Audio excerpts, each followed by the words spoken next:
This is the Raising Rebellion podcast, episode number 12. Welcome to the Raising Rebellion Parenting Podcast, where we will explore how to help kids seek purpose and passion, challenge society's expectations, and avoid a standardized life. Now here's your host, Paul H.K.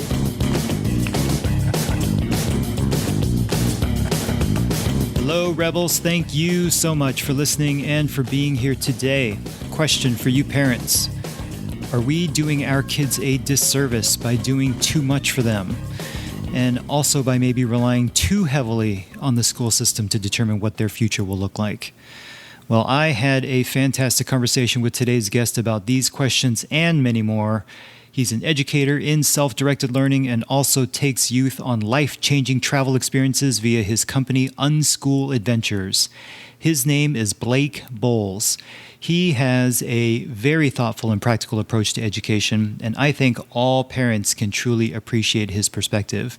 I think you'll find a lot of great information in this episode, and I hope you enjoyed today's interview with Blake.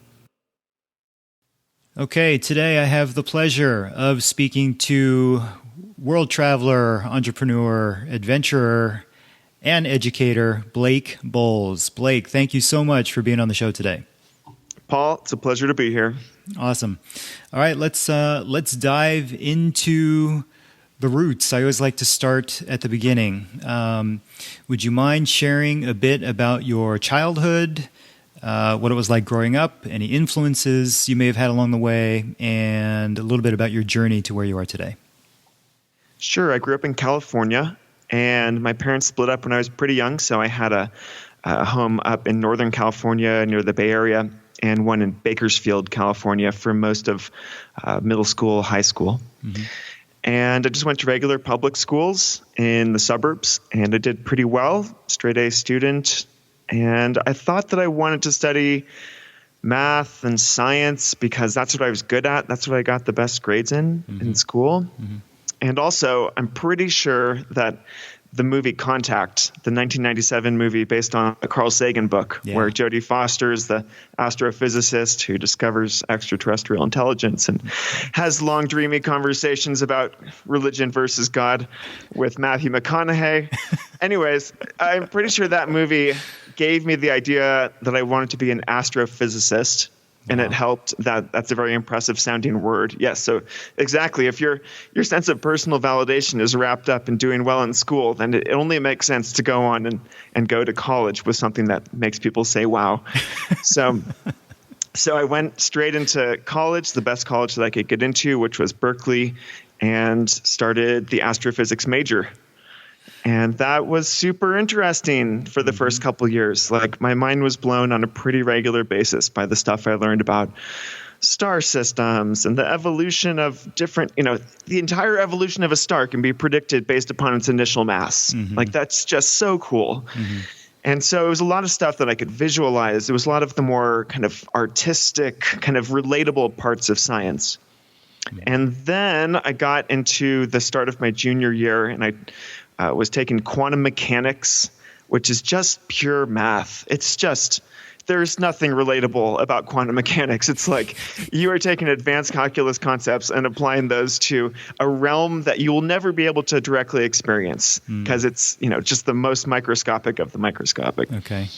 And that was kind of a wake-up call for me. I saw a lot of other people really embracing this course, and I was faltering in it, and I realized that I just did not love math as much as I thought I did, especially I think based upon the success, the early success that I had in high school with math. And I remember being in calculus class when I was a senior in high school, and I was looking at the pi that the math professor had put the numbers of pi up on the wall circling the classroom. Mm-hmm. And I remember being so bored that I was just memorizing every digit of pi. I can still rattle off 27 digits.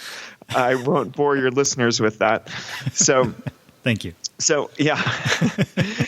So I realized that math was actually just something I could get by on, and it's not something I was really passionate about. And that physics is really math when we get down to it.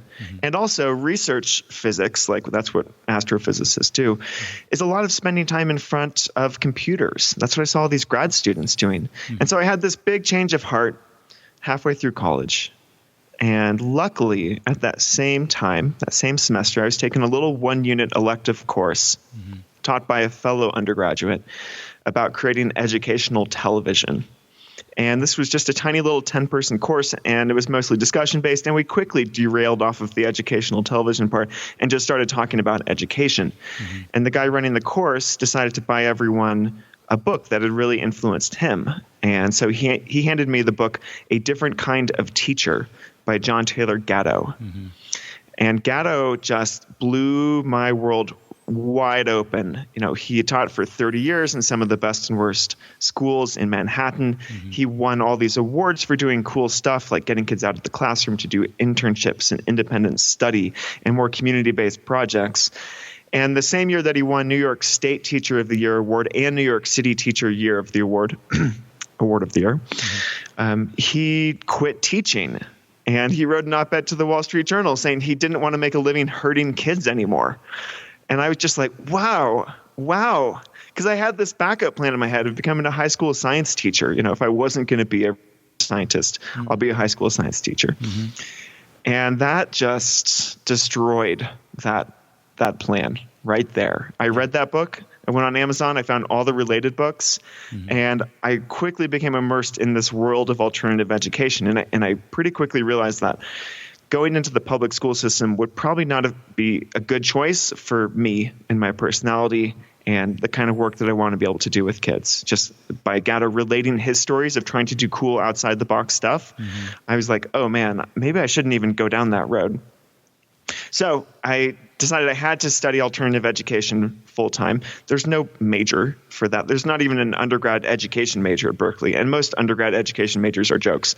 And so I had to design my own major. I was kind of put in this position of looking for a solution that didn't exist. And so I convinced the college to let me design my own major from the ground up. I was one of only 7 people doing this in the whole undergrad body of about 20,000 students.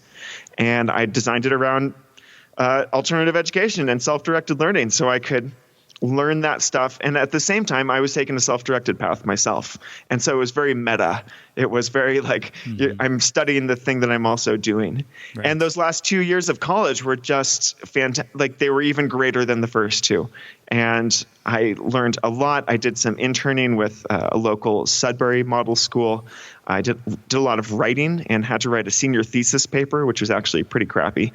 But I claim that I got through the crappy writing so I could later do some okay writing. And I graduated in 4.5 years, so pretty much on time, with a weird degree that's called Alternative Schooling and Science Education. Talk about least marketable degrees you can achieve. I think I might get the award. Take that, sociology majors. And and that's what started me. That's what got me off of my traditional path and onto this other path that I've been on. So it's kind of, you really, the way that you describe it, it's sort of like you got really lucky. It just sort of dropped into your lap right at the moment of when you were realizing that astrophysics was not the path you eventually wanted to take in life. All of a sudden, this one tiny 10-person class enlightened you to something that, kind of lit you up, and all of a sudden, there you go. You were headed down a new path. Yeah, and you got the short version of the story. Whenever somebody has a lucky experience, it's often worth digging into, what was really going on in their lives. And so I had a pre-existing interest in education and in working with kids, especially teenagers. I had just started working at my childhood summer camp, which is a wilderness camp up near Lake Tahoe. And that got me really passionate about working with young people, and especially doing it in a more experiential way. Right. And so there was a few other things going on there. Yeah, it didn't completely drop into my lap. But yeah, if I don't think I'm not sure what I'd be doing now if I hadn't been introduced to John Taylor Gatto. Right. Maybe it would have just been a matter of time, and it would have happened anyways. I don't know. I wish I could run an A/B split test on my life. Right, that'd be nice. I read Gatto's op-ed in the Wall Street Journal, and there was one quote that just kind of hit me. It said, "A curriculum of confusion, class position, arbitrary justice, vulgarity, rudeness, disrespect for privacy, indifference to quality, and utter dependency is what he really teaches." And I read that to myself. I'm like, wow, it almost sounds like nothing has changed in 25 years, since he wrote that. I mean, I think you could easily apply that to what happens today. So I was a little shocked. I was a little shocked when I read that op-ed. Yeah, he's a pretty polarizing figure, and a lot of people take offense to what he writes because they say, well, I had a fine time in school, or I knew a few teachers that really changed my life. And I think it is important to give credit where credit's due. And I think most people working in the school system work very hard for not enough money, without much recognition, and they do have the best interest of the kids in mind. But I think what Gatto helped me see is that the logic of the system itself overwhelms any individual initiatives. Right. It's just this thing that's out of control, and it's unreformable. That's what an award-winning school teacher of 30 years decided. He said the system is unreformable. Right. So yeah, that's pretty damning stuff. And I agree that it's probably not much better now than it was when he wrote that op-ed in 1991. Right. Well, I want to come back to the unreformable part in a little bit, but let's, if you don't mind, let's talk about your preferred method of education, which you call, you've mentioned self-directed learning. You have a podcast about it. You've written a book about it. Can you explain in a little bit more detail what self-directed learning is all about? Sure. I like to use a thought experiment when introducing this. And the thought experiment is, imagine you are an adult and you have a family member who gets really sick with a disease that's pretty new. There's not a lot of information out there. It's not easily diagnosable. What would you do to support that person? And if I were answering that question, I would say, well, I'd start by Googling it. I'd see what kind of knowledge already exists out there. And let's say that's pretty sparse. I'd probably then go and try to find some experts who could help me answer the questions that I have about this. How can I help support this person? I'd see what kind of research has already been done. Essentially, I would go and try to use every means possible to try to solve the very real problem that I'm facing. And I'm solving this not because somebody is forcing me to. It's just because it's important to me. Yeah. There's relevancy there. And that is what self-directed learning is. It's what we all do every day in some sort of small way, at least. And the idea that we should extend this to the realm of children, not just adults, I think is the big leap that we have to take, because we have some sort of fundamental distrust about children's ability to tackle problems that are relevant to their lives, as if that is not some sort of innate human capacity. That's something that we have to kind of restrict them from until they turn 18 or 22 or finish graduate school. And so it's just something that's normal, natural, and human. Some people call it interest-led learning. Some people say curiosity-driven learning. I prefer self-directed learning because it's actually a term that's used in the scientific literature. What most people refer to when they think about full-time self-directed learning is unschooling, which is the kind of wild child of homeschooling, with the idea being you don't have to give your kids any curriculum to help them grow up successfully. You help them find their interests, follow them, pursue them deeply, kind of stay committed, stay the course, and you become more of a facilitator to learning than rather being a dictator of learning.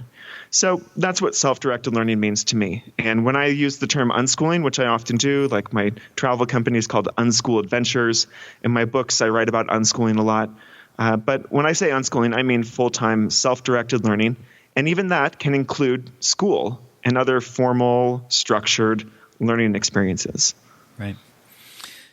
I think we're I mean, we're hearing more and more people speak up about higher education these days not being worth, the rising price tag. It's just really getting out of control, and obviously everybody leaving with, gigantic amounts of debt, and then they're almost forced to go into the workforce and find a job that, they may not necessarily be interested in, or, really the agenda becomes something different because then they have all this student debt and loans that they got to pay off. And how am I going to do that? Well, a great way to do that is to find a job and chip away at it little by little, year after year, and, be able to do that.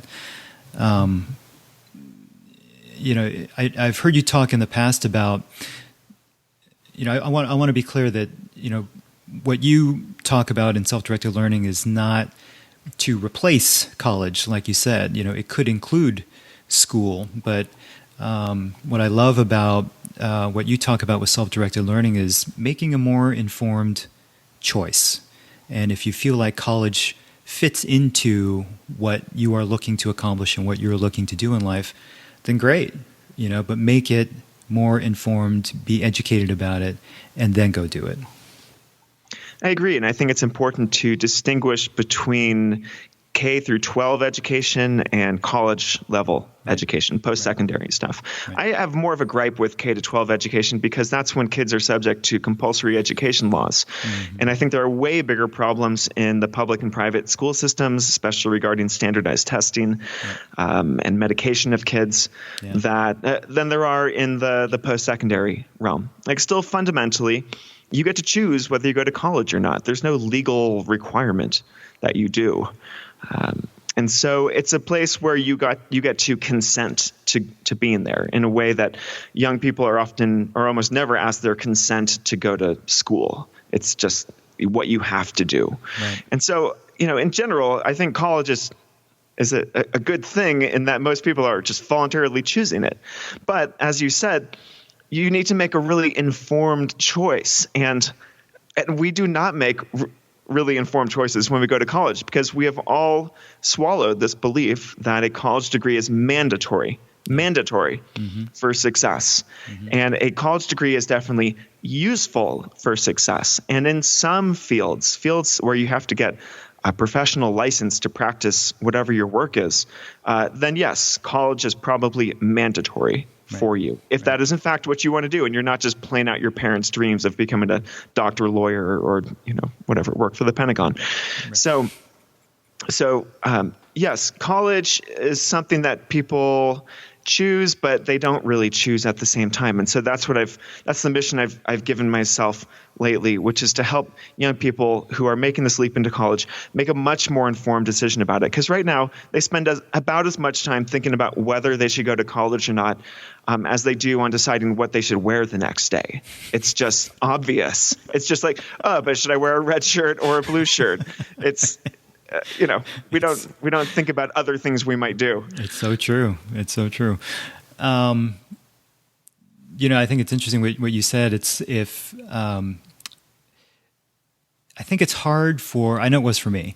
It's hard for kids, teenagers, youth to have that decision about what they want to do so early in high school, right? And I think a lot of times what their parents want, it's a very gray line between what their parents want and what they want at that point in their lives, right? They just don't know. And I think they're so used to, and I'm definitely, somewhat guilty of this too, laying everything out for our kids. And this is the path you take. This is, right? It's all laid out for you. It's nice and easy. You go to school and this is the process. These are the steps and that's what you do. So what kinds of things would you, like if you were a high school counselor, for example, what kinds of things would you maybe tell, this is probably a lot of what you do in your travel company, which we'll get to in a bit, but like what kinds of advice would you give to kids and to youth as they're going through high school? Like what kinds of things should they be thinking about? Honestly, it's probably too late in high school. Mm-hmm. Like if you have been raised with this very gray line, as you said, between what your desires are as a young person and what your parents' desires are for you, then by the time you're in high school, I don't think a high school counselor can really alter many lives at that point. This is something that begins a lot earlier. And this is why a lot of families are choosing to start homeschooling or unschooling their kids from birth even. Right.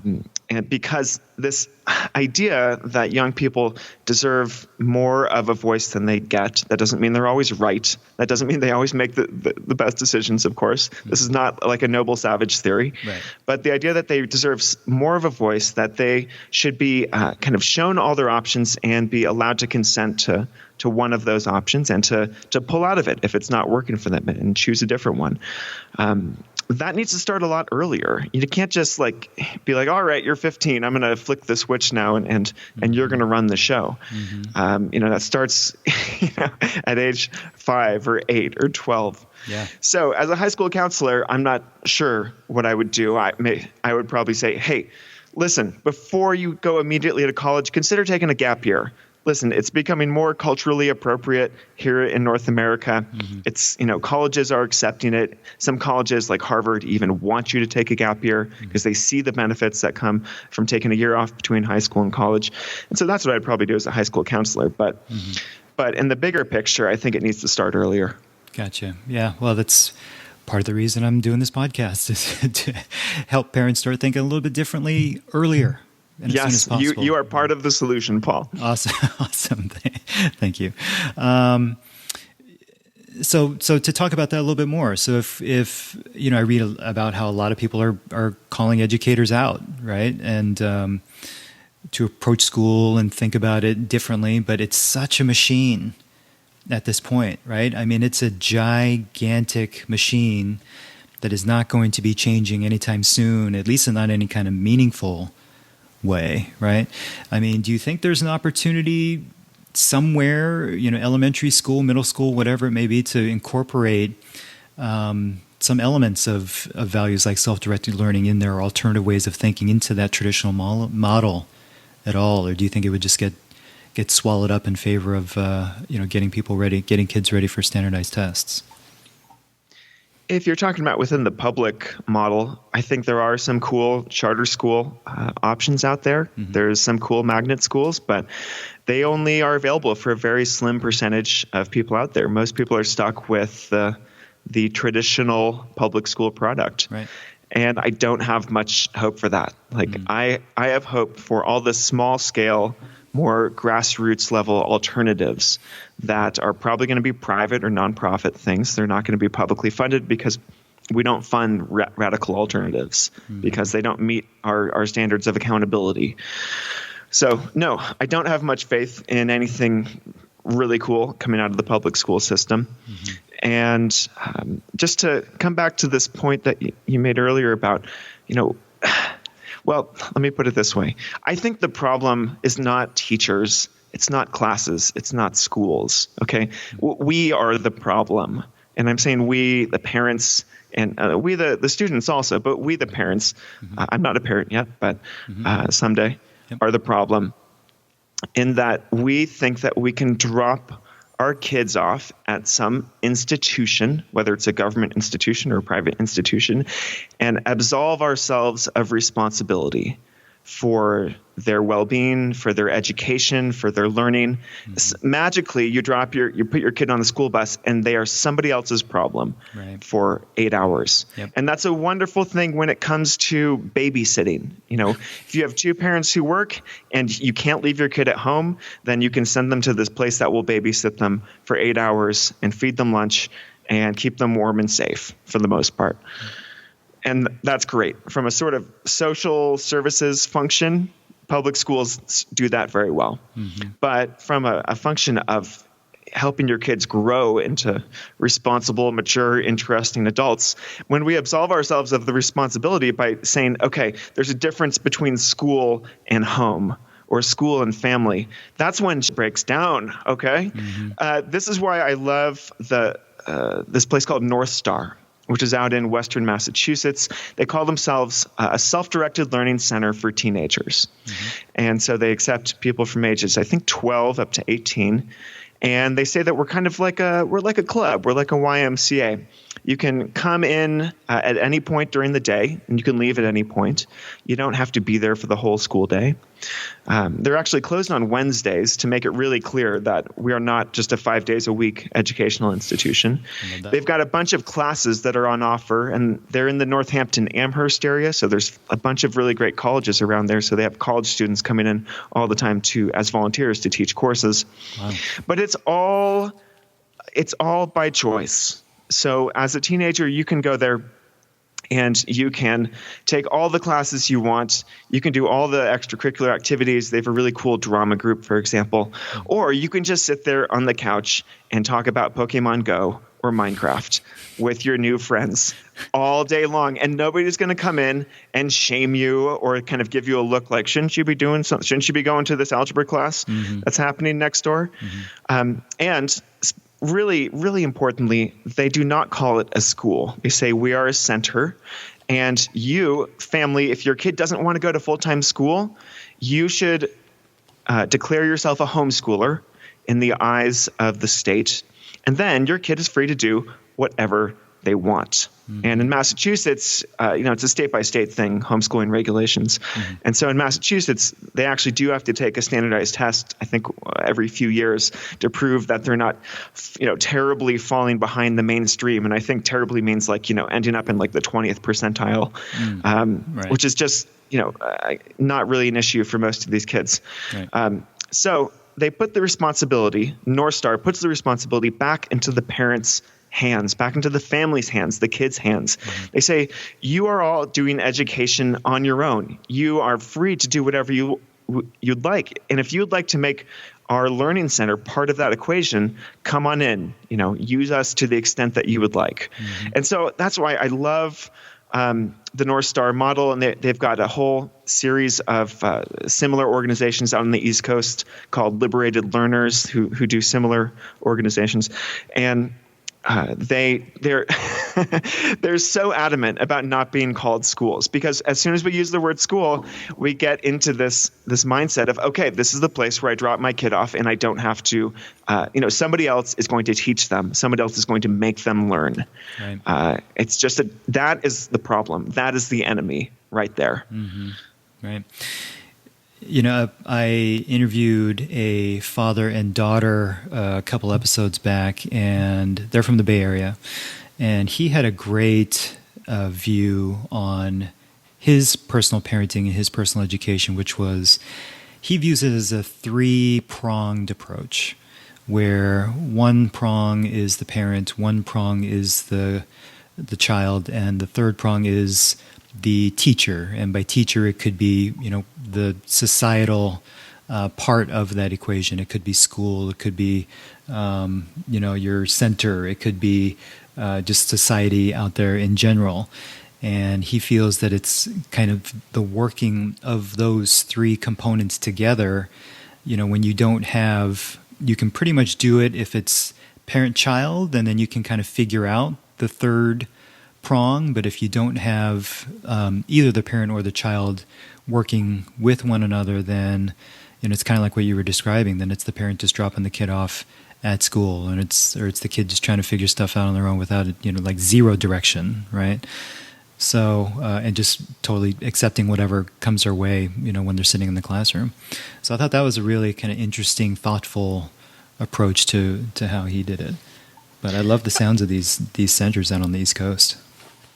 Yeah, and I love that approach also. And I think that a lot of people's gut reaction to something like unschooling or towards a sort of self-directed learning center like North Star, where you're free to do nothing at all, is that nothing will happen because nothing is being forced upon these kids. Right. But that's not actually what's happening. For example, in unschooling, parents play very active roles. They are there kind of knowing what their kid is into, providing options without forcing them down their kids' throats. It's not absentee parenting. It's not unparenting. Again, it's not the noble savage theory or William Golding, Lord of the Flies approach here of just go throw them on an island and they will magically become educated. No, that's not true. Right.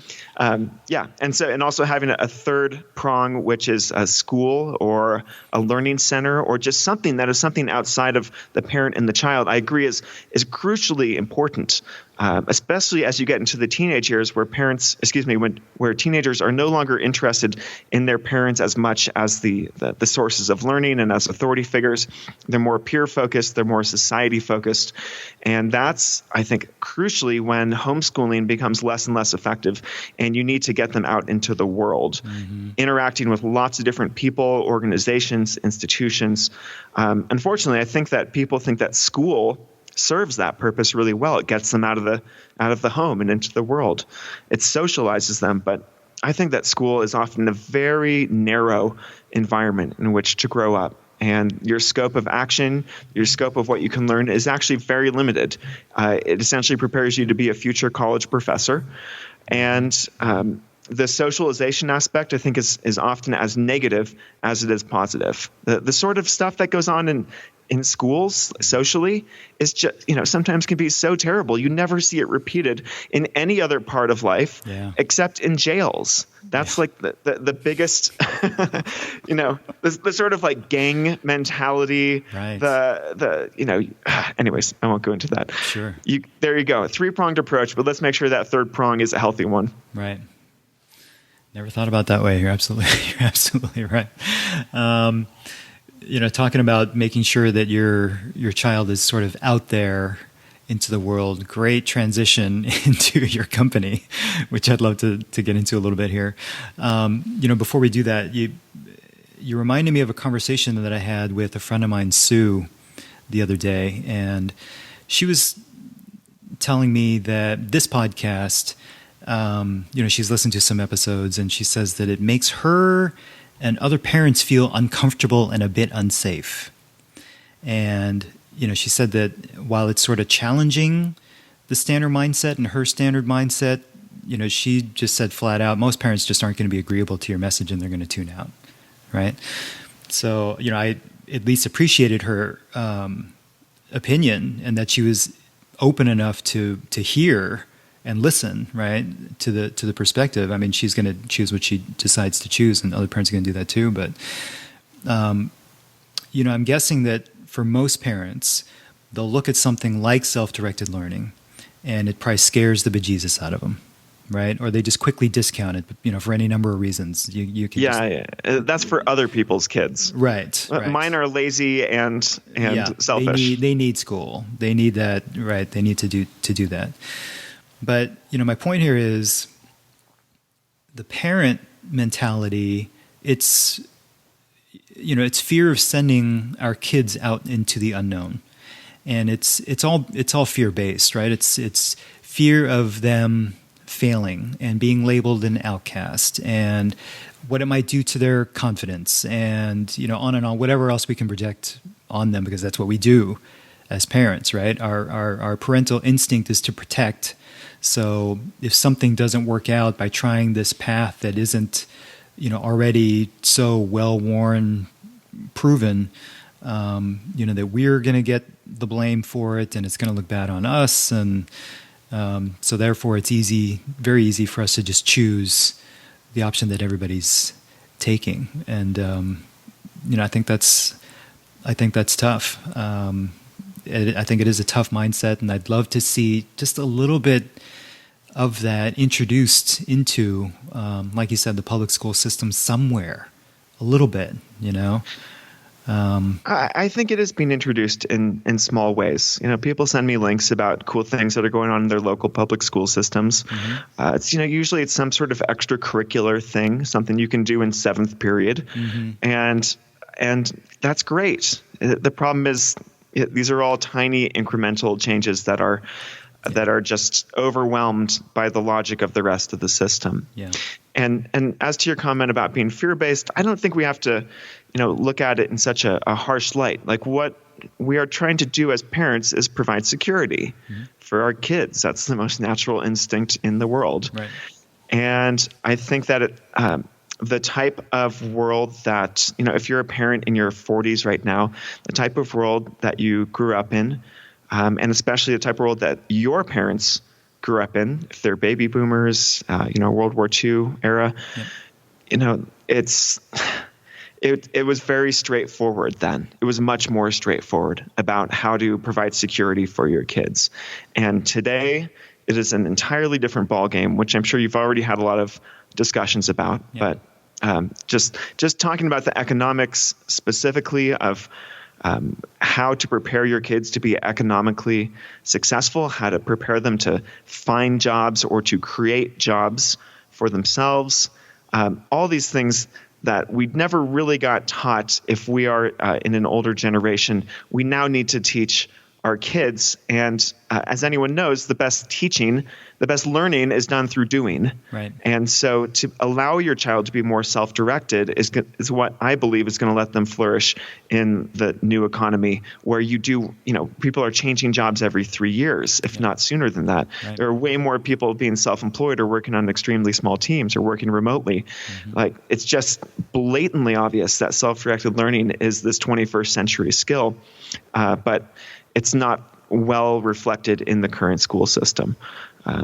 Anyways, I see why, fear might be the word that we're looking for here. I think it's more fair to say being out of touch and not having been a student yourself for a long time. Mm-hmm. Yeah, great point. Let's talk about your travel company, Unschooled Adventures, which is just awesome. Can you tell me a little bit about what you do with Unschooled Adventures, and what is your goal? Sure. The goal is to provide life-changing experiences for teenagers so that they come back with a sense of independence, a new community and group of friends, and just this idea that if I can do that, I can do anything. Yeah. So pretty traditional goals as far as experiential education is concerned. What makes us different is that I work with teenagers who don't go to regular school. I'll accept any teenager who is motivated and prepared for the specific trip that they want to go on. But I run these trips during the school year. I specifically do not run them during the summer because there's too much competition from really great programs during the summer.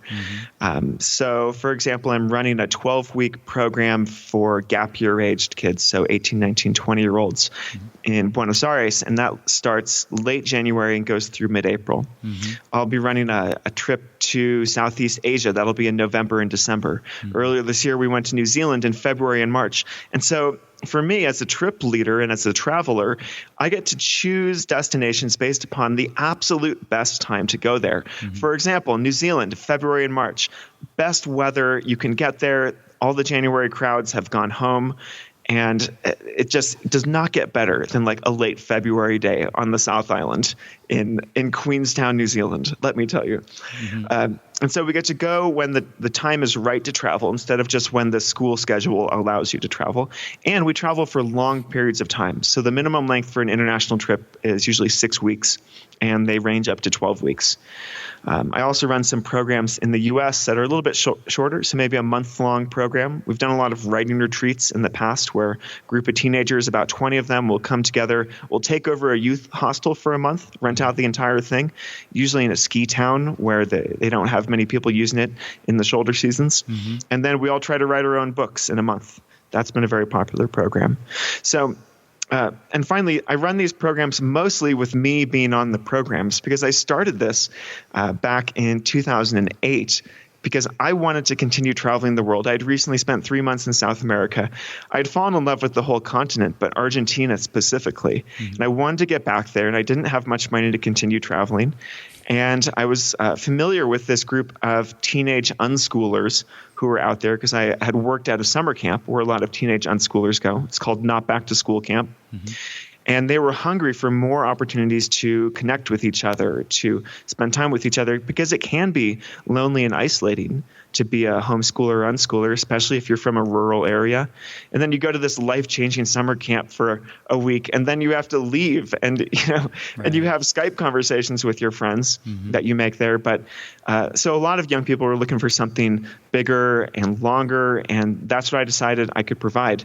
And so in 2008, I offered our first trip, which was a 6-week trip to Argentina in October and November. And we enrolled 9 students from the beginning. And it was a wonderful trip. And it was profitable, very minorly so. But it was profitable from the beginning. And pretty soon I was able to sustain my lifestyle mostly through unschooled ventures. And so that means I get to keep traveling. I get to design trips that go to new and different places. And so I'm totally invested in these trips because I get to benefit from them too. It's a very win-win situation. And it feels like an adventure for everyone. And I think it would be a lot different if I had these trips that were going on a regular, annual basis. The New Zealand trip every February, year after year. Right. And then, I'm like this old jaded trip leader, just like chain smoking in the corner. Yeah, go bungee jumping, whatever. Or if I started, what most people do is they start hiring other people to do trip leading, and they become the administrative person. Right. And that just sounds like hell to me because I don't want to just sit on my laptop all day, coordinating trips. I want to be out there doing the cool stuff, leading backpacking trips. So it's been a really awesome ride. We're in our 8th year. And I continue to just offer a handful of trips each year. That hasn't really changed. It's a very bespoke, business model. Not many people get to go on these trips. Right. Great example of you sort of tying in your passions and your loves, traveling and educating youth, and tying it together and figuring out a way to like you said, have a win-win situation. I mean, that's pretty awesome. Can you talk a little bit about what makes, because there are lots of adventure gap year type companies that are out there, more and more popping up all the time. Can you talk a little bit about what differentiates unschooled adventures? And I know you incorporate a lot more self-directed learning into yours than others might. Can you talk a little bit about those differences that set your company apart from others? Sure. The one-line answer is free time. Because I work with kids who have grown up in unschooling households or they've gone to places like North Star, essentially these are kids who have had a lot of freedom and personal responsibility for their lives growing up.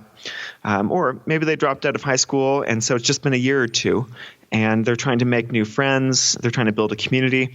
So maybe they have less experience. Maybe they haven't been doing it their whole lives. But either way, these kids are more accustomed to having free time that they then figure out how to use best for themselves.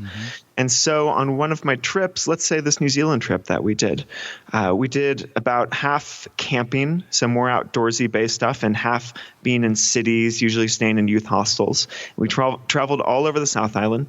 And so I set up a regular itinerary, just like you'd expect for one of these trips. So parents knew that we're going to be in this city at this time and this city at that time. But when we're in a city, for example, I'll use Queenstown as an example, which is the adventure capital of New Zealand. It's a very fun, bustling city and very beautiful. We'll get there, we'll get oriented, and then they get a bunch of free time.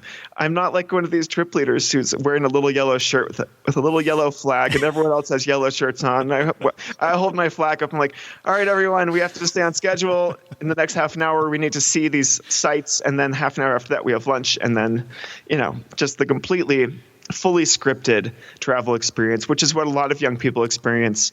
If they go to Washington, D.C. for a week, or if they go to England with a school trip. Right. And so I'm more like this. I'm like, okay, we all had breakfast. Great. What are you guys thinking about doing today? Okay, sounds interesting. No, that's dangerous, and that's against the rules, so you shouldn't do that. We do have ground rules. Again, not Lord of the Flies. Right. And then I say, okay, what are your groups? They need to be in groups of 3 or larger if they're going out. All right, do you have your cell phones? Are they charged? Each group has a cell phone, so we can all communicate with each other. And then they go. And if they want to change their itinerary, they text me. It's what free-range parents do with their kids in normal everyday life. Except they get to be in a group of fellow teenagers out there exploring Queenstown, New Zealand, which is beautiful, fun, safe place to, explore independently as a young person. And then they come back and they get to tell me about their adventures for the day. And, in my belief, if we set the appropriate ground rules, if we model those ground rules so that they know that we're serious For example, I have kicked kids out of my trips before for breaking the rule of, don't have sex. So you broke the rule, so you're going home. Yeah. That's how simple it is. Right. If we model these good ground rules, and if we bring together a good group of teenagers, do half an hour Skype interviews to make sure that everyone wants to be there, that they're prepared to be there, and that nobody is forcing or cajoling them into this. It's not like their mom said, you should go to New Zealand, and then this kid signs up for the New Zealand trip, but really they have no interest in New Zealand, and they just want to go screw off each day. So if you bring together the right kids and you have the right ground rules, and I think young people can handle higher amounts of freedom and responsibility than we typically give to them. Sure. And so that's what makes on-school adventures different. A lot more free time, a lot more personal freedom, responsibility, and the ability to design large parts of the trip for yourself. Gotcha. Yeah, that was actually going to be one of my next questions. I was going to ask you, well, how do you know, in general, do high schoolers, everybody that applies, do they have the maturity and capability to be able to, figure out that's something that they want to do and what to do and make decisions, but you do it through a little bit of a pre-screening process to make sure that they're ready for a trip like this. Yeah, exactly. And this is why I got into leading these kinds of trips in the first place, is because I went and experienced working with these kinds of teenagers. And I said, wow, they are mature. They are taking responsibility for themselves. They're not doing kind of the stupid group mentality stuff that a lot of teenagers do. Although, we can have a nature or nurture discussion here. I think a lot of stupid group mentality stuff is a byproduct of the environments that we put these kids in, for sure, and just the amount of restrictions that we place on them, and that they got to let steam out somehow. Right. So, yeah, I'm working with kids who are definitely prepared for this, and that's how we cut off most problems before they even begin. Okay, gotcha. Now, what kinds of feedback have you gotten after you take these kids on these adventures? What kind of feedback have you gotten from both the kids and the parents? What do they tell you after they get back home? It's a lot of crying and regret and threats to sue. That's mostly it, Paul. I just find a new batch of suckers to exploit each time. Right. Yeah. Laugh all the way to the bank. That's right. That's right. Because people go into education to make money. No, it's always been positive feedback, and mostly what I hear from the teenagers is, wow, that was a really cool group of people who I got to know really well, because we got to spend a ton of time with each other, not just the gross amount of time, 6 weeks, but the amount of time that they have to go off and do their own things and go on these little mini adventures and create these memories, which is what teenagers are all about, and that is their MO. Sitting in a classroom, not being able to talk to other people, with one-way content delivery, that is just mind-blowing that we subject people to 12 or 16 years of that. Yeah. So they say that I met really cool people, and my sense of what is possible in my life has expanded because they've gotten to know this group of people, each of whom is a little bit different from different circumstances. They're mostly from the same demographic, which is like middle, upper class kids, mostly white kids, because that's just kind of the demographic who has the privilege to kind of play around with hippie alternative education stuff. Right. But there's still a diversity of interests and focuses and personalities and approaches to life within our group. And just learning from each other is the biggest takeaway. I would love to stroke my ego and say, oh, getting to spend time with Blake and learn everything from him was the best part of this. But no one has ever said that, ever. Hundreds of teenagers later. So that's not why they're coming. It's for the community that we bring together, and for the deep time that they get to spend with each other. Right. Can you tell me what? I'm glad you clarified that it's not you. You have nothing to do with it. Yeah. Again, I wish it was. But it is in indirect ways. It's you. Can you tell me about your take on the travel component? And talk to me a little bit about the difference between travel and vacation, right? I mean, because there is a big difference between what you're defining as the word travel and what somebody else might define as the word travel. And what is it about travel that has that kind of transformative impact on kids and people. Yeah. Well, as you figured out already, the kind of travel we do, it looks a lot different from a highly scheduled vacation. I think a vacation has no element of surprise. Travel does. And beyond that, I think that travel is universally appealing. It's something that, people on their deathbed say, I wish I'd traveled more. Right. It's just young people, old people, everyone wants to do more traveling. And I think it's the same reason that a backpacking trip in the mountains is something that is pretty universally appealing, except to nature haters. But it's because there are real boundaries when you are on a backpacking trip, and also when you are traveling internationally. And by that, I mean, there's actually something, when you push it, it's going to push back against you. And so one of my favorite stories from leading backpacking trips for teenagers through this wilderness summer camp where I worked for a number of years, there's a trip called the Ascent Trip, where the teenagers get to, they have to apply for the trip. And if they get into the trip, then they get to plan and execute a 3-day, 2-night backpacking trip in the Sierra Nevada mountains. And everything is up to them. The route, when you start hiking, when you take breaks, the meals, and the cooking. And so there are 2 summer camp instructors who just come along and shadow them to make sure that, if anyone gets hurt, there's medical help there. If they're not going to get back in time, they turn around at an appropriate time. And so I was one of those instructors on one of these Ascent trips. And they had a really ambitious itinerary. They started at 5 a.m. They hiked cross country using map and compass, got up to a high peak, and then dropped down to this alpine lake on the other side. And the sun was setting. They were hungry. It was like, okay, let's cook dinner. And so they said, all right, they'd all pooled their resources together to help distribute weight. And they said, all right, who's got the mac and cheese? I got the mac and cheese. All right, who's got the stove? I got the stove. Who's got the fuel for the stove? Right here. Who's got the pot?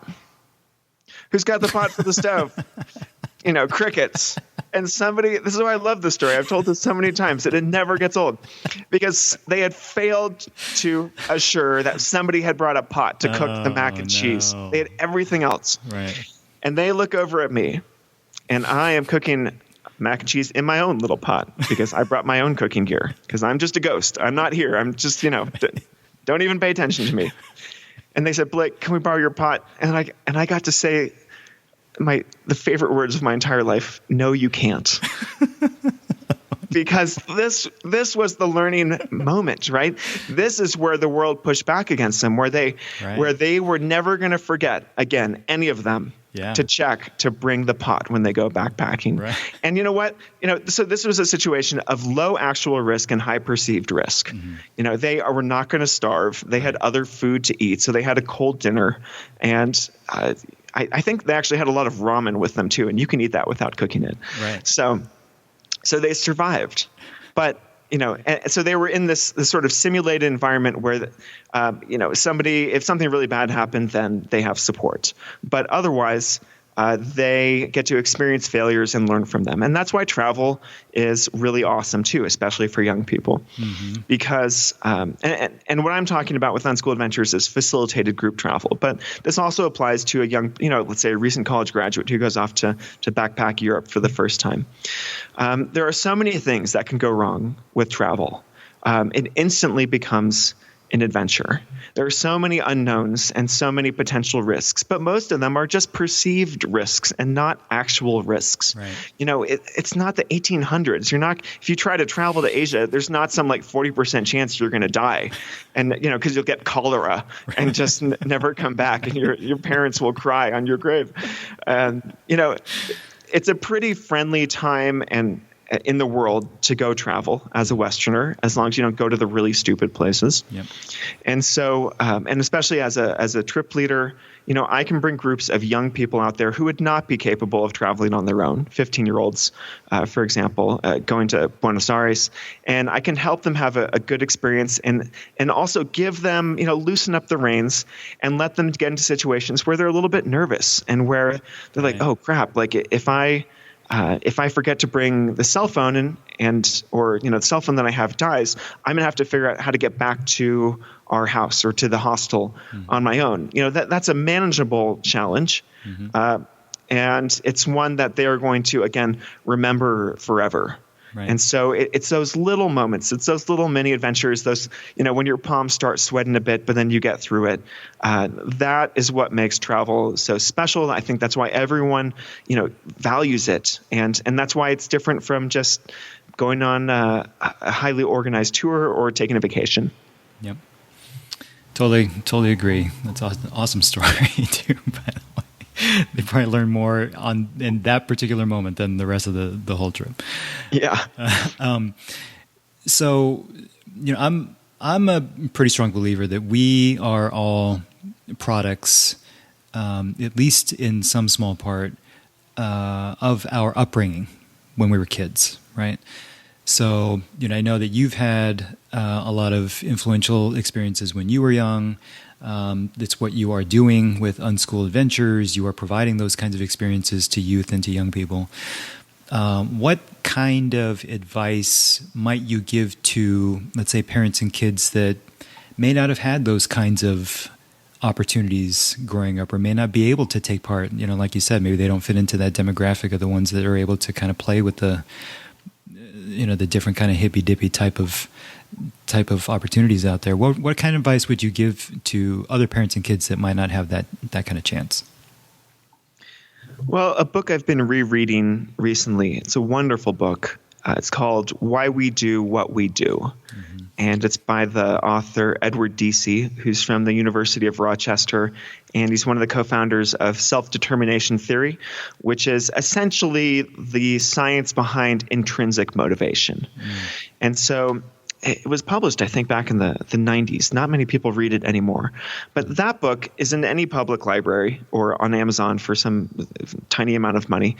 Mm. And I just want more people in the world to read that book. If you've heard of Daniel Pink and his book Drive, yeah. A lot of the source material for that book comes from Why We Do What We Do. Mm. And it does a very good job of just separating the different components of what we call motivation or passion, mm-hmm.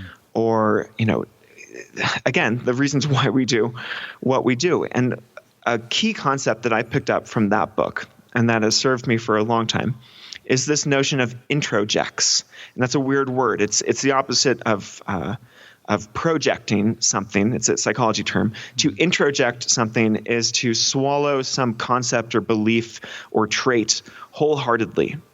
And so most often this comes from authority figures in our lives. So our parents, mm. or maybe our teachers, other people who we perceive as having power around us. Mm. We will take a belief that is either told to us or, usually it's modeled for us. Actions speak louder than words.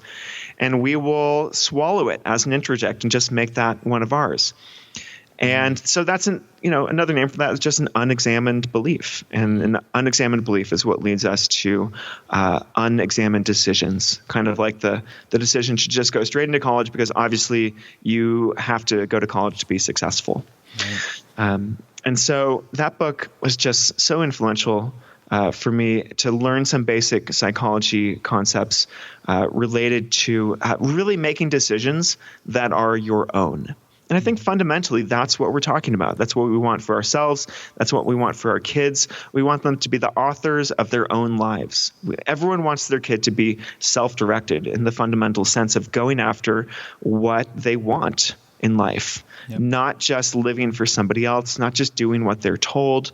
I think even, cultures that are very big on do what you're told, the sort of authoritarian meme. I think even parents in that culture, nobody wants to see their kid just play out the exact role that the parent has given them. And so, just educating yourself, whether you're a parent, whether you're a young person, about kind of the basic psychology concepts that underlie self-directed learning. So intrinsic motivation, introjects. Just being familiar with that vocabulary, mm-hmm. I think is the first step that anyone can take to understanding, how they can take a different path through this world instead of the one that's been placed in front of them. So interesting. I'm definitely going to check out that book. I'll definitely link up to that book as well in the show notes so people know where to go. So within self-directed learning, how important are mentors and role models in your opinion? Crucially important. I'd say that they're non-negotiable, in fact. And again, this is a big misconception that a lot of people have about homeschooling or unschooling, is that it's 100% parents and kids.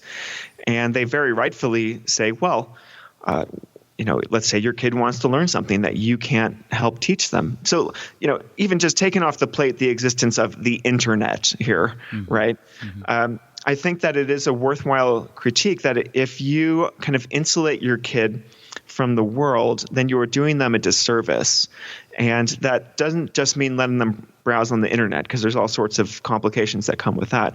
It also means teaching them to reach out to people who can help them as in a way that the internet can never help you.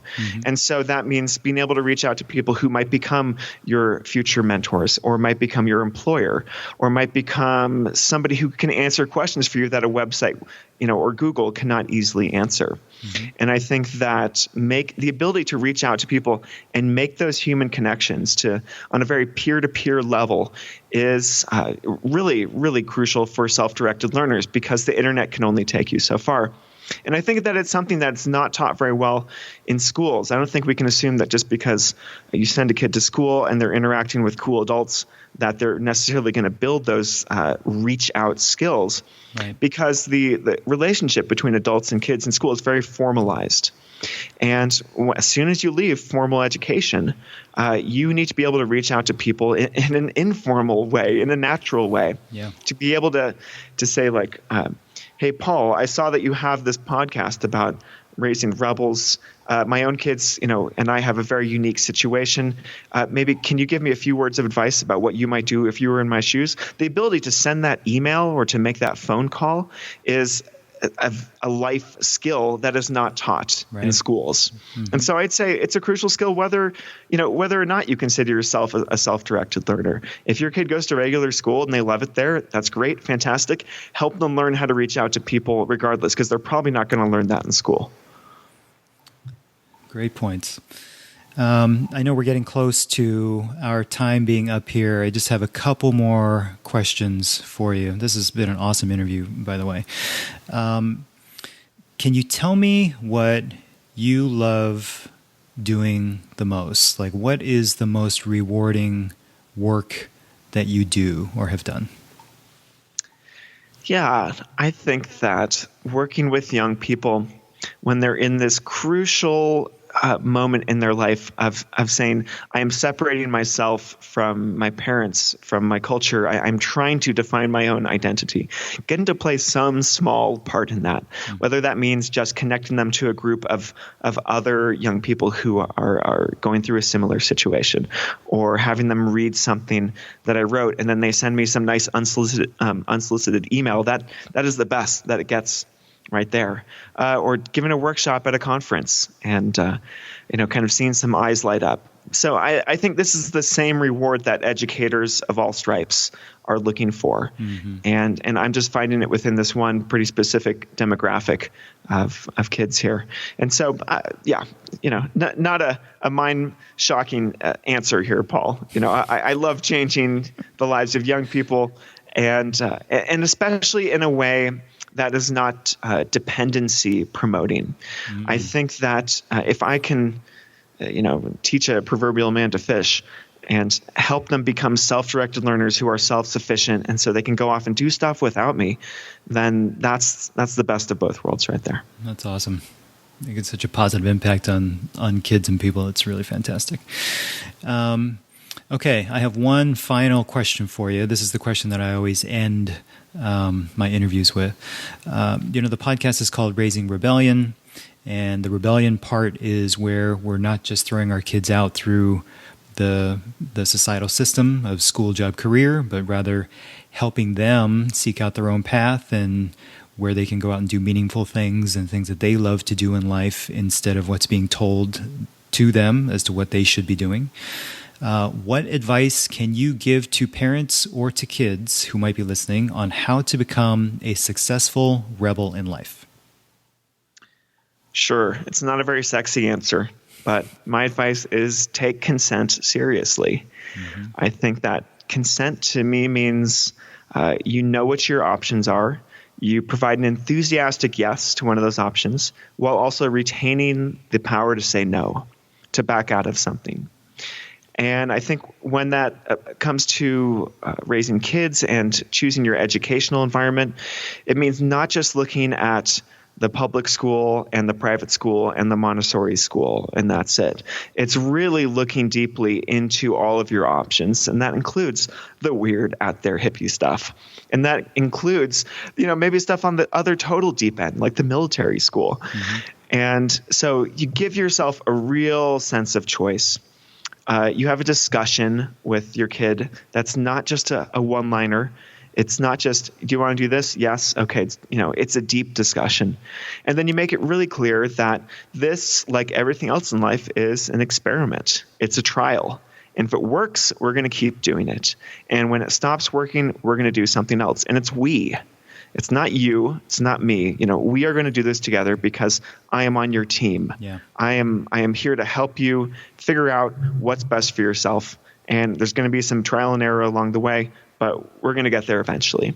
And so to me, that's an approach of consent. In the same way that we want to help young people learn to consent to their relationships or consent to, when somebody offers them drugs or alcohol, to make a really smart, informed decision about it. We should be just extending that exact same idea to education and schooling. And that's it. I feel like that's the key to life right there. Yeah. Done. Very well said. No problem. Okay, I lied. There's actually one more question. If people want to find out more info on you and about everything that you do, where are the different places that they can go online to find out more info? Sure. The easiest place is blakeboles.com. So BLAKEBOLES.com. And most people who are interested in staying in touch with me sign up for my newsletter, which I send out once a month with my favorite links to education-related stuff. And if you want to learn about Unschool Adventures, you can just go to unschooladventures.com. And everything else that I've done, it's all connected somehow to those two websites. Very cool. And I'll be linking up, obviously, to those sites as well as your other sites and to your books. He is an entrepreneur, a world traveler, adventurer, and educator who helps people blaze their own trails in life. His podcast is called Off Trail Learning. He's also the author of 4 books, including Better Than College and The Art of Self-Directed Learning. He designs and leads multi-week experiential programs through his company, Unschool Adventures. Blake Bowles, it's been awesome chatting with you. I know you have a very busy and packed schedule, so can't tell you how much I appreciate you taking the time to come on the show today. And thank you very much for everything that you put out there into the world. It's greatly appreciated. This was awesome indeed, Paul. Thanks so much for making it happen.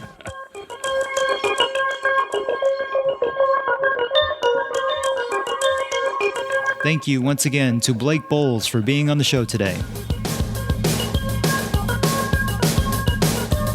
RaisingRebellion.com is where you can find all of our podcast episodes and show information. If you sign up for our mailing list on the site, you'll get some extra tips and thoughts for Rebel parents in our update emails. If you're enjoying the podcast, please do share with your friends and family. But most of all, I hope you find this podcast helpful, and I truly appreciate you listening. So until next time, go Rebs.